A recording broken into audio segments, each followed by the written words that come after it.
Saudamos os irmãos com a paz do Senhor Jesus. Estamos no programa História do Cristianismo. Estamos dando início à segunda edição. Nós falamos na edição passada da queda do homem da presença de Deus e sua reconciliação através de um acordo com alguns homens de Deus e depois com o povo de Israel. Depois se falou do desvio da presença de Deus e da promessa de um novo acordo. Na edição de hoje, nós vamos falar sobre as profecias de Daniel, que tem uma importância muito grande na história da igreja, porque fala dos impérios, dos governos futuros. Vou pedir ao pastor Luiz Eugênio, aliás, gostaria de novamente apresentar os participantes da mesa, pastor Luiz Eugênio Senhor, todos, e pastor Serlon, ambos já apresentados, Senhor. pastores da Igreja Maranata, professores, cursos em História, Teologia, com grande conhecimento. Por certo, haverá uma tarja debaixo dos seus nomes, dando a indicação dos seus atributos. Pastor Luiz Eugênio. Vamos ver aqui Daniel, capítulo 2. Eu vou já ler a parte já do discernimento do sonho que Daniel, o sonho do rei, da Nabucodonosor, Daniel teve já a palavra sobre esse sonho. Significava aquele sonho da grande estátua, né?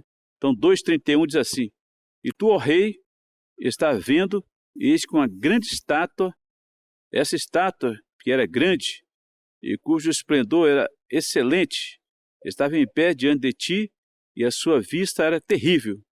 A cabeça daquela estátua era de ouro fino, o seu peito e os seus braços eram de prata, e seu ventre e suas coxas de cobre, as pernas de ferro e os seus pés em parte de ferro, em parte de barro. Estava vendo isso quando uma pedra foi cortada sem mão, a qual feriu a estátua nos pés de ferro e de barro e os esmiuçou. Então foi juntamente esmiuçado o ferro, o barro, o cobre, a prata e o ouro, os quais se fizeram como bragana nas eiras do estio, e o vento os levou, e não se achou lugar algum para eles, mas a pedra que feriu a estátua se fez um grande monte e encheu toda a terra. Este é o sonho, e também a interpretação dele diremos na presença do rei. Então aqui, Daniel, essa questão dessa estátua, que nós vamos aqui abordar aqui agora, o pastor Antônio Carlos, o pastor Serlon, lembrando que essa estátua, esse reino, a cabeça de ouro, que era exatamente o reino da Nabucodonosor ali, esse rei que é o chamado Império Babilônico. O Império Babilônico foi do ano 605 a 539, ali aquele animal feroz, o leão, né, que depois eles vão dar explicação. O segundo reino, o Império Medo-Persa, e foi de 539 a 332. Esse Medo-Persa, aquele urso, né, com as 3 costelas, depois vão dar explicação aí também.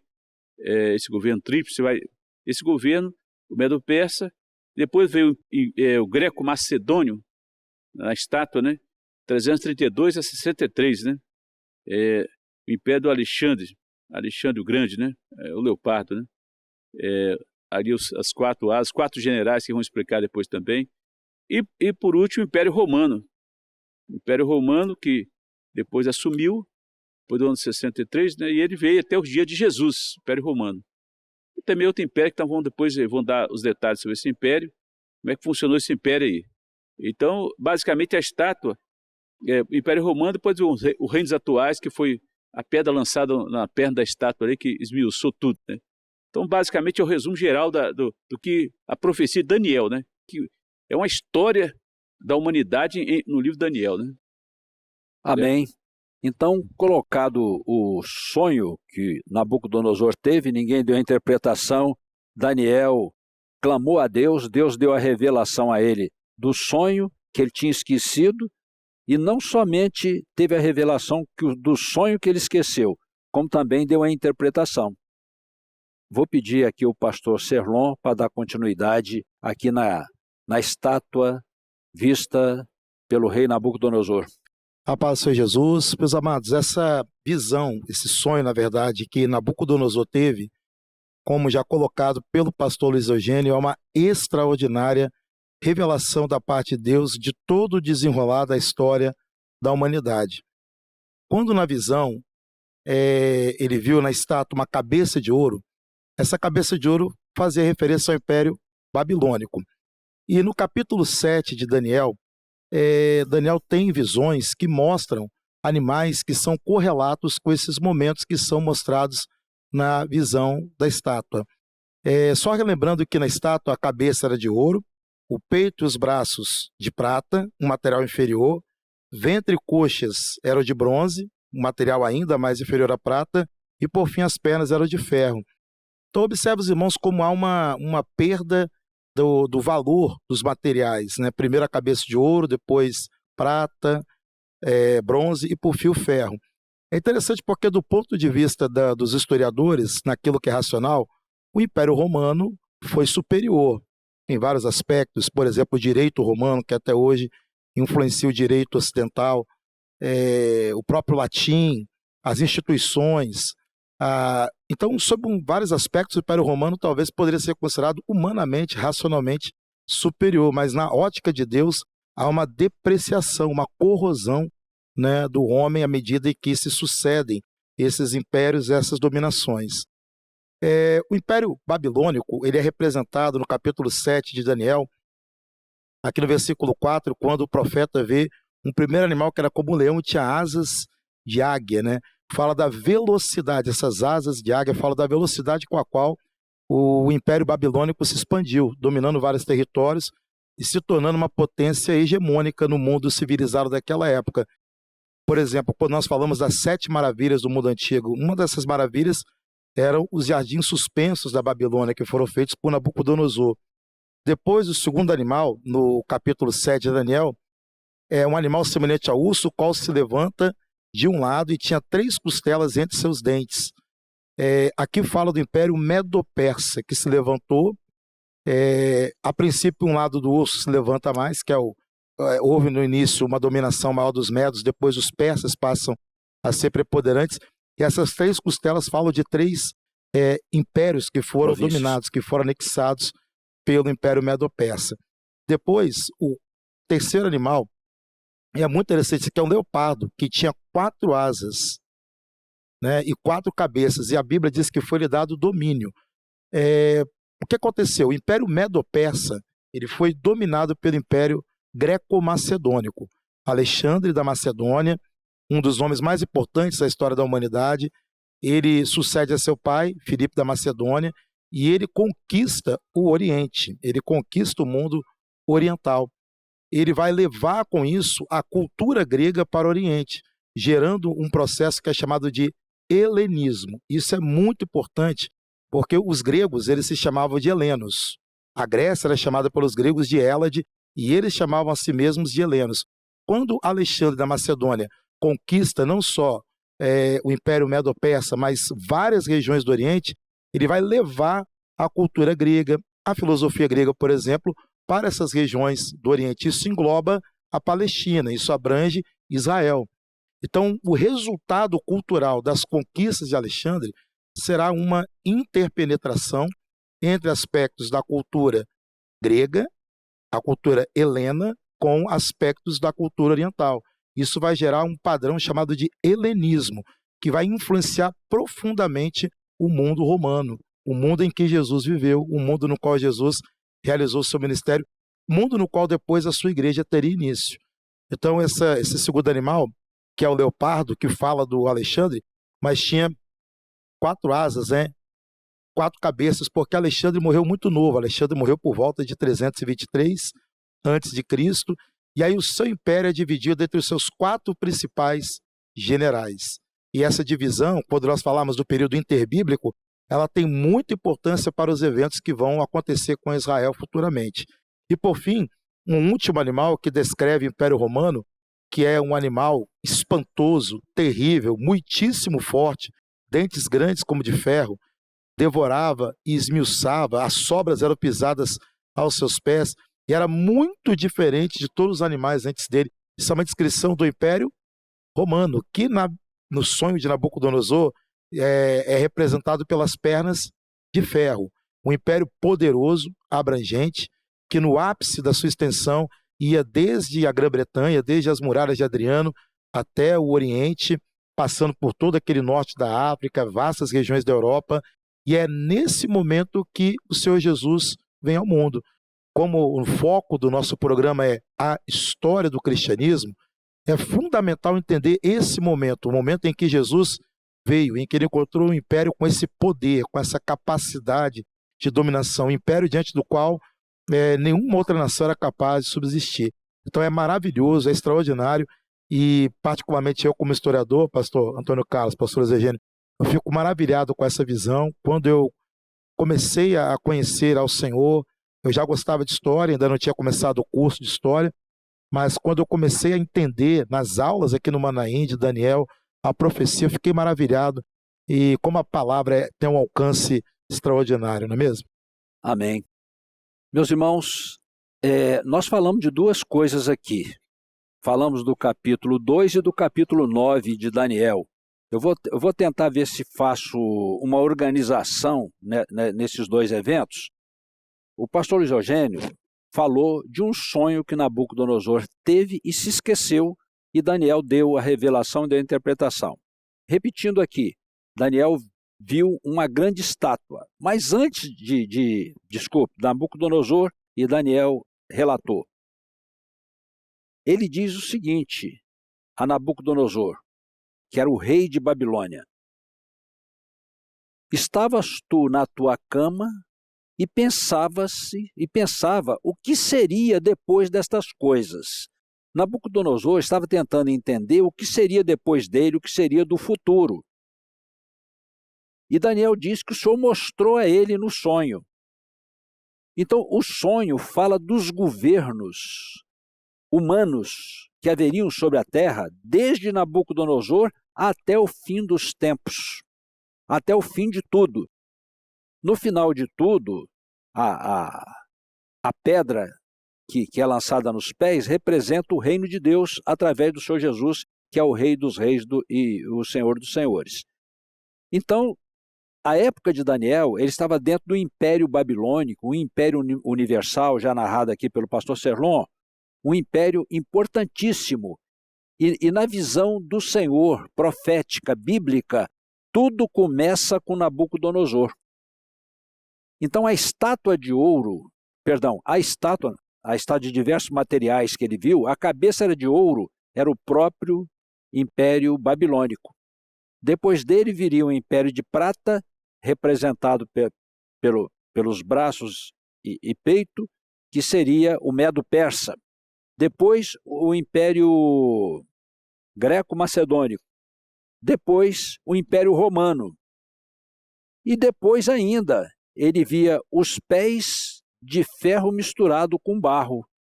Um governo que por um lado será forte e por outro lado será frágil, que representa o último governo humano do mundo. Como foi mostrar, então, uma visão dos impérios até o fim dos tempos? A estátua de ouro tem um foco mostrando que a visão focaliza o homem, que a estátua era de um homem. Ele focaliza o homem e sua gestão sobre a terra, e que passaria por diversos impérios. Pastor Serlon citou o ouro passou para prata, passou para cobre, passou para ferro, passou para barro. Então começa com ouro e termina com barro. Ou seja, vem tudo numa decadência. Vem em decadência. Mas aí se pergunta, e como que eles se fortificaram mais do que o outro? Vou tentar explicar. Mas começa com ouro, termina com barro. Começa na cabeça e termina nos pés. Quer dizer, vem em decadência. Acontece que os impérios, vai entrar um pouquinho na visão dos animais que Daniel teve, mas vou tentar me fixar primeiro aqui na estátua. O Império Babilônico, ele foi sucedido pelo Império Medo-Persa. A cabeça, que era Nabucodonosor, era uma cabeça extraordinária. Ele era um homem que foi general, sabia fazer guerra e também sabia fazer a gestão. Ele construiu um império maravilhoso, mas os seus descendentes não tiveram a mesma capacidade que ele. E entrando por outro lado, saindo da gestão que ele mantinha aquele império, para se ter uma ideia, a cidade de Babilônia tinha muros fortíssimos, provisões dentro da cidade para resistir um cerco de 20 anos, para saber como que o governo era poderoso, mas que foi vencido de uma forma assim estratégica por alguém que tinha um poder bélico superior a ele. Então, embora que ele tivesse uma capacidade muito grande, entrou o outro foco, que era o poder bélico, o poder de guerra. Observem que todos esses impérios, eles têm uma aliança para ter um governo estável. Eles tinham duas qualificações, a capacidade de gestão e o poder de guerra. Mas o poder de guerra, se observa na história, que sempre vencia a capacidade de gestão, não é? Então, quando Daniel tem no capítulo 7 a visão dos animais, ele viu que 4 animais diferentes subiam do mar Mediterrâneo, está ali em frente de Israel, e o mar fala de nações, né? Que é o governo humano, o governo civil sobre a terra. O primeiro era um leão, Nabucodonosor outra vez. Então tem uma relação da visão dos animais com o sonho da estátua. Então o leão representava Nabucodonosor, o urso representava o Império Medo-Persa, o leopardo representava o Império Greco-Macedônio e o animal terrível e espantoso representava o último reino da terra. Mas, se observar, a estátua fala de 5 governos. E na visão dos animais fala de 4. Mas acontece que é a questão do foco.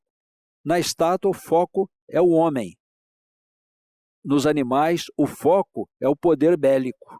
Então, ali tem coisas que se somam. Então, não se pode comparar em número de reinos, não é? Porque um governo, vamos dizer assim, o governo Medo-Persa, quando conquistou o Império Babilônico, ele herdou toda a estrutura formada pelo antecessor. Ele não partiu do zero. Ele partiu já de algo muito bem estabelecido, muito bem construído. Quando chega o Império de Alexandre o Grande, ele herdou a inteligência e as realizações feitas por Nabucodonosor e também pelo Império Medo-Persa, Ciro e Dario e seus descendentes, aquilo que eles construíram. Então, o império que chega e conquista pela força bélica, ele herda toda a gestão deixada pelo outro. E quando chega no Império Romano, se chegou num império quase que perfeito, porque perfeito só o reino do Senhor, não é? Todos os reinos da terra vão passar. Somente o reino do Senhor vai permanecer para sempre. Então se verifica que o Império Romano, ele tinha um exército imbatível, quer dizer, claro que Alexandre tinha também. Ele herdou estratégias de Alexandre, herdou inteligência que veio lá do Medo-Persa e aperfeiçoou e se fortificou. Criou uma legislação extraordinária, regras para dentro do país que fortificaram muito o país. O Império Romano criou, vamos dizer assim, a cidadania, né? O cidadão romano ele tinha prerrogativas. O apóstolo Paulo, vamos ver lá na frente, que ele usou dessas prerrogativas, não é? Então, voltando então aqui, nós falamos do império, dos impérios humanos sobre a terra. Nós temos aqui uma situação que na vinda de Jesus, isso aí também está no livro de Daniel, às vezes um pouco difícil de explicar isso. A coisa vinha numa sequência, Mas quando Jesus veio ao mundo, foi uma intervenção celestial extraordinária. E o Senhor, ele interrompeu o curso da história, ele mudou o curso da história na vinda de Jesus, porque ele veio trazer a salvação à humanidade inteira. Então, vou voltar um pouquinho aqui. Pastor Lisogênio, queria fazer algum comentário? Eu vou fazer alguns comentários aqui. É o seguinte, primeiro, falando sobre a Babilônia, eu me lembro quando eu era mais novo, estive na Babilônia, e uma coisa que me marcou quando eu visitei a Babilônia Antiga, foi o versículo de Isaías 13, 20, diz assim: Babilônia jamais voltará a ser habitada. Certo? Então, eu fiz questão de entrar dentro da Babilônia ali, é uma cidade pequena, ali, que é dentro do Iraque, né, a região do Iraque, e ela, embora está murada ali, um palácio ali, mais ou menos construído, mas você vê que ninguém mora naquela cidade mais. Certo? Então, é uma situação que você pode observar, o seguinte, Babilônia, o que o senhor falou sobre a Babilônia, o que ia acontecer com todo o poderio dela, ela ia ser arraigada. Lembrando que o Antônio Carlos falou uma coisa muito certa: nenhum reino é eterno.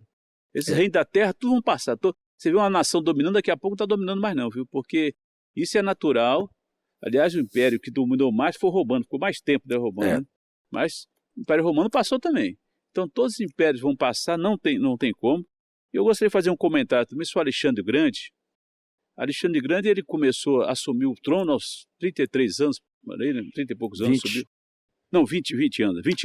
20 anos, aconteceu 20 foi quando o pai dele morreu. O pai dele foi assassinado, Filipe II foi assassinado. Mas o que aconteceu? Ele teve que brigar pelo trono. Não foi fácil também não, porque o pai dele, o Filipe II, tinha filhos com outras mulheres. Né? Então o que aconteceu? Para ele dominar o trono, ele teve que brigar, entrar em guerra com esses outros irmãos, certo? Para poder assumir o trono. Então foi a primeira batalha que ele venceu. Logo que o pai morreu, ele não assumiu o trono logo não. Ele teve que... Foram anos de batalhas ali com aqueles outros. Ele ganhou aquela batalha, agora não herdou assim na facilidade aquele trono não. Né? Agora veja só. É importante lembrar que Alexandre o Grande foi educado com Aristóteles. Né? O pai dele contratou Aristóteles, né, para instruí-lo. Então Aristóteles foi um dos grandes filósofos da humanidade. Ele foi, como diz, instruído aos pés do Aristóteles. Né?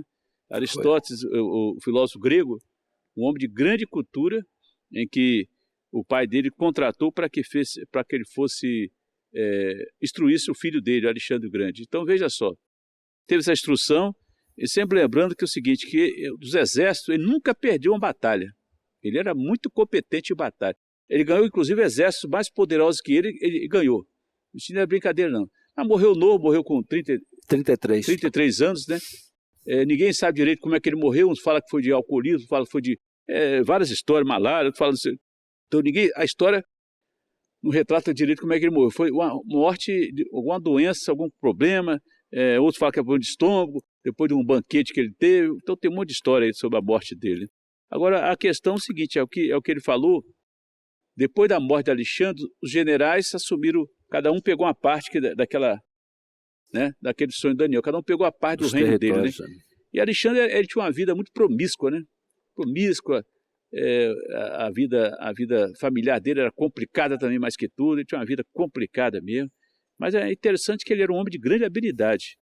Ele não perdeu batalhas, sempre ganhava, e ele tinha eu acho que a instrução da sabedoria dele nas guerras, a grande vitória dele na sabedoria das guerras. Mas interessante com toda essa questão do Alexandre, do helenismo, vamos ter que falar depois, como é que entrou o helenismo dentro do cristianismo. A filosofia também vamos ter que falar sobre isso depois também. Mas é importante, Alexandre, lembrar isso aí, esses detalhes de Alexandre o Grande, que foi, na verdade, um grande homem, mas também o tempo dele passou. Nenhum reino é eterno. Os reinos da terra aqui, tudo vão passar. Tudo vai passar. Né? Amém. Comentário, pastor Celão. É muito interessante porque Jesus ele veio no momento certo. Obviamente, claro que tudo que Deus faz é perfeito, mas o povo de Israel aguardava há gerações, desde os profetas do Antigo Testamento, o Messias, e Jesus veio na hora certa, porque todo o contexto que foi criado por essa sucessão de dominações políticas criou um ambiente para que depois, isso naturalmente é algo que vai ser bastante explorado nos próximos programas, criou o contexto para que o evangelho, por exemplo, pudesse se propagar da maneira que ele se propagou. Direito, a própria tradução do Antigo Testamento para o grego, a Septuaginta, tudo isso tem relação com essa questão do helenismo. Então é fundamental para entender a história da igreja e para entender o contexto que formou aquele mundo do Novo Testamento, temos esses elementos históricos. Amém. Nós estamos chegando ao final desta edição. Nós falamos aqui dos impérios mundiais, mostrado por um sonho e uma visão no livro do profeta Daniel. Evidentemente, falamos aqui que o Senhor Jesus foi enviado pelo Pai, o Filho foi enviado pelo Pai, uma intervenção divina no mundo que mudou a história da humanidade. Se não tivesse tido essa intervenção, é possível que o Império Romano ele permanecesse. É possível, porque foi o governo humano mais perfeito que teve. Mas o Senhor, nosso Deus, ele fez uma intervenção visando a salvação da humanidade. Estas visões, esse sonho, essa visão dos governos humanos, vai continuar lá no Apocalipse, no qual nós não vamos entrar. Onde, por exemplo, Daniel, ele viu o quarto animal terrível e espantoso. Quando João vê, João já vê com clareza, não é? Porque as palavras foram seladas para Daniel, porque foi revelado a Daniel o que diz respeito ao seu povo e sua santa cidade, ou seja, diz respeito a Israel somente. Quando ele queria saber mais, o Senhor disse, essas palavras estão seladas, porque o Senhor não ia revelar a Daniel que ia ter um novo testamento, um novo acordo, que haveria, vamos dizer assim, a história seria muito grande para ele entender. Não fazia parte da vida de Israel. Mas possivelmente algum professor aqui do seminário, como o pastor Gedeuti, tem sido usado para falar sobre o livro do Apocalipse, é possível que tenha uma continuidade. Queria só fazer um detalhe. Quando Daniel vê que 4 animais sobem, observem que são 4 animais quadrúpedes e ferozes, a característica. Quando você vê lá no Apocalipse esse animal chamado de besta, que é uma expressão bíblica, mas que também é um animal quadrúpede e feroz. Isso ajuda a entender porque a visão de Daniel tem conexão com o Apocalipse. Mas isso nós vamos deixar aqui, talvez o pastor Gedeuti possa fazer uma abordagem no momento próprio. Assim nós encerramos mais essa edição. Depois vamos falar sobre o silêncio profético, né? O silêncio profético que aconteceu nessa época. Perfeitamente. Na próxima edição, nós iremos falar sobre o silêncio profético, que diz respeito a que Israel não deu ouvidos à voz do Senhor, apesar de ter enviado profetas sucessivamente, então chegou um momento que Deus parou de falar. Agradecemos aqui a presença do pastor Luiz Eugênio, a presença do pastor Serlon, Pai, Senhor. E agradecemos a presença dos irmãos. A paz do Senhor a todos.